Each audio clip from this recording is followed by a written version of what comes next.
तो जय हिंद दोस्तों, आपका अपने चैनल एसकेएम स्टडी पर एक बार फिर स्वागत है। बहुत ही महत्वपूर्ण वीडियो के साथ आपके सामने हाजिर है। यहाँ पर देखिए मेरे प्यारे बच्चों, हम बात क्या करने वाले अच्छी तरीके से हम आपको बताएंगे और समझाने का प्रयास करेंगे। यहाँ पर देखिए हम क्या बात करने वाले, कक्षा 12 इंग्लिश की बात करेंगे।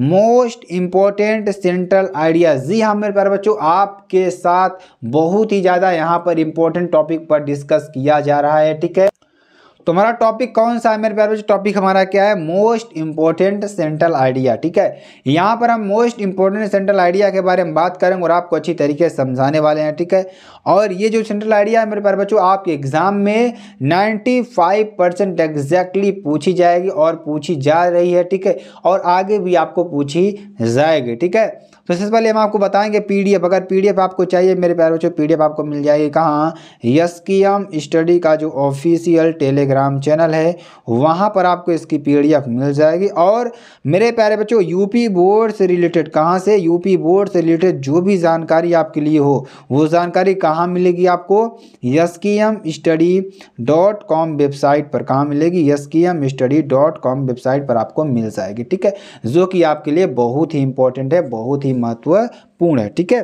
चलिए आगे हम आपको बताते हैं और समझाने का प्रयास करते हैं मेरे प्यारे बच्चों, ताकि आपको अच्छी तरीके से समझ में आ जाए। ठीक है, यहाँ पर हम आपको अच्छी तरीके से समझेंगे और आपको अच्छी तरीके से बताएंगे। ठीक है, तो देखिए मेरे प्यारे बच्चों, यहाँ पर हम बात क्या करने वाले हैं? क्वेश्चन आंसर नंबर देखिए आपके मॉडल पेपर में क्या आता है? क्वेश्चन नंबर 10 आता है, जो कि right the central idea of any one of the following poems. आप किसी एक पोएम का सेंट्रल आइडिया लिखने के लिए देता है मेरे प्यारे बच्चों। टोटल आपको कितना नंबर इससे मिलेगा?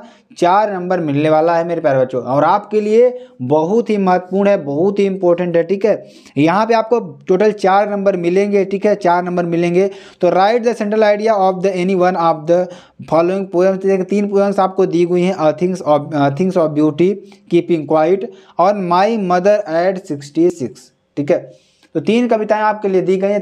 तीन में से किसी एक का आपको सेंट्रल आइडिया लिखना है। तो सेंट्रल आइडिया में देखिए क्या होता है मेरे प्यारे बच्चों, कि जो आपका केंद्रीय विचार है उस पोएम से लेकर के उस पोएम का केंद्रीय विचार यहाँ पर बताया जाएगा। ठीक है, तो केंद्रीय विचार क्या है उसके बारे में यहाँ पर चर्चा की जाएगी। सारी चीज़ों को यहाँ पर हम बताने वाले हैं और आपको अच्छी तरीके से समझाने वाले हैं। ठीक है, तो आपको हम अच्छी तरीके से समझाएंगे और बताएंगे भी। ठीक है, यहाँ पे देखिए, तो पहला हमारा क्या है? A things of beauty, keeping quiet, my mother eight 66। ठीक है, माई मदर एट 66 यहाँ पे आपको बताया गया है। ठीक है, तो चलिए इसके बारे में आपको समझाते हैं और बताने का प्रयास भी करते हैं। ठीक है, आगे हम आपको समझाने वाले हैं।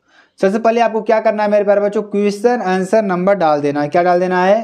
Question answer number. जैसे आपका यहाँ पे 10 का लिख रहे हैं, 10 यहाँ पे आपको डाल देना है। उसके बाद जो चैप्टर का आपने जिस चैप्टर का लिखना है उस चैप्टर को यहाँ पर क्या कर देना है? लिख देना है। अगर यहाँ पर हम बात करें किसने लिखा हुआ है मेरे प्यारे बच्चों, तो यहाँ पर लिखा किसने है?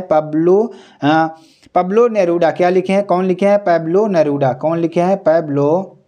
ठीक है, किसने लिखा है? पैब्लो नेरूडा। ठीक है, पैब्लो नेरूडा ने लिखा हुआ है, जो कि वेरी वेरी मोस्ट इंपॉर्टेंट है आपके लिए। ठीक है, तो चलिए इन्होंने इस कविता में आखिरकार बताया क्या है उसके बारे में यहाँ पर हम बात करने हैं। ठीक है, चलिए यहाँ देखिए, द पोएट यानी कविता ने जो कहानी जिसने लिखी, जो कविता जिन्होंने लिखी है, उन्होंने क्या कहा?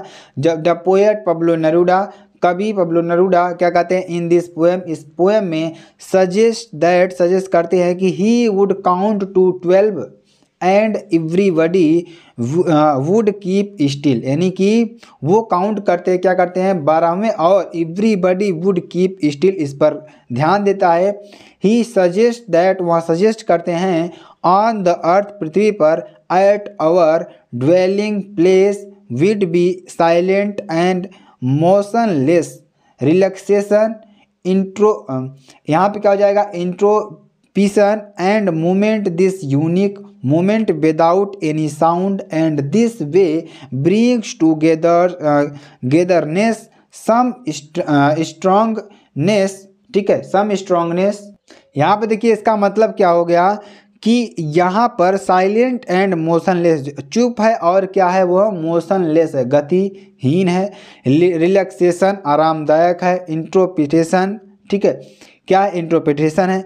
दिस मोमेंट, यहाँ जो मोमेंट है इस यूनिक, क्या है, एक अनोखा है या अलग है, ठीक है। Moment without any sound the this way brings togetherness some strangeness, यानी जो हमारा विदाउट यानी बिना साउंड के यहाँ पर विचरण करना हमारे लिए पॉसिबल नहीं है। सम स्ट्रेंजनेस, यह क्या है, एक बहुत ही बड़ा क्या है, स्ट्रेंजनेस है, ठीक है। दिस प्रोसेस, इस प्रोसेस में gives benefit to all the creations, हमारे जो क्रिएशंस हैं उन क्रिएटर्स, यानी कि यहाँ हमारे जो क्रिएचर्स हैं, जो प्राणी हैं, उनके लिए क्या है, बेनिफिट है। Human beings likes violent, humans क्या हैं, क्या करते हैं, वायलेंट को फैलाते हैं।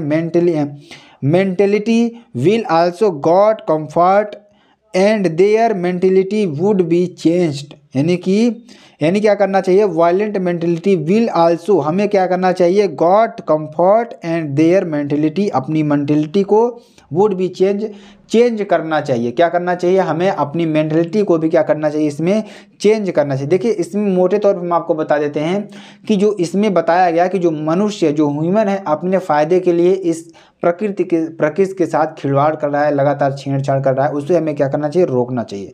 बस ये बात यहाँ पर इस कविता में बताई गई है मुख्य तौर पर। चलिए आगे आपको बताते हैं।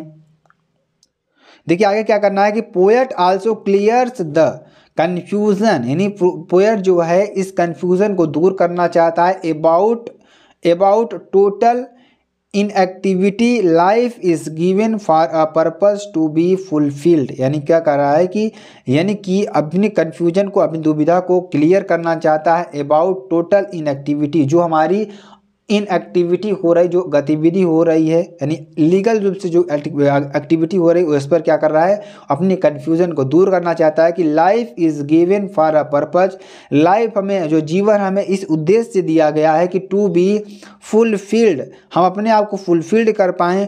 Total inactivity brings that we must be single focused for our aim, यानी क्या कर सकता है कि यह हमें क्या करता है, जो हमारी इनएक्टिविटी है ब्रिंग्स डेथ, मौत की तरफ ले जाती है। We must be single focused for our aim, हमें अपने लक्ष्य पर फोकस करना चाहिए।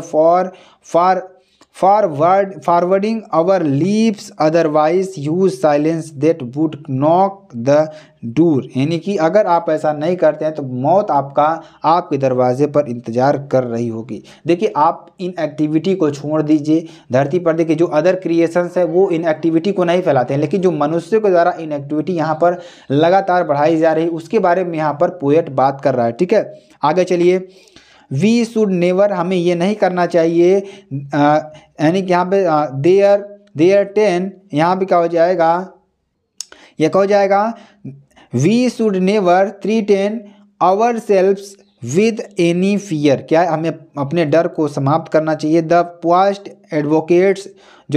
एडवोकेट्स फॉर नेचर, यानी कि हमें क्या करना चाहिए, हम क्या करते हैं, धरती के क्या है, एडवोकेट्स हैं, वकील हैं। To the give momentum for life to be alive and finally goes further proceeding and conscious to the proceedings, ठीक है। हमें इस तरीके से इसका ख्याल रखना चाहिए मेरे प्यारे बच्चों, ठीक है।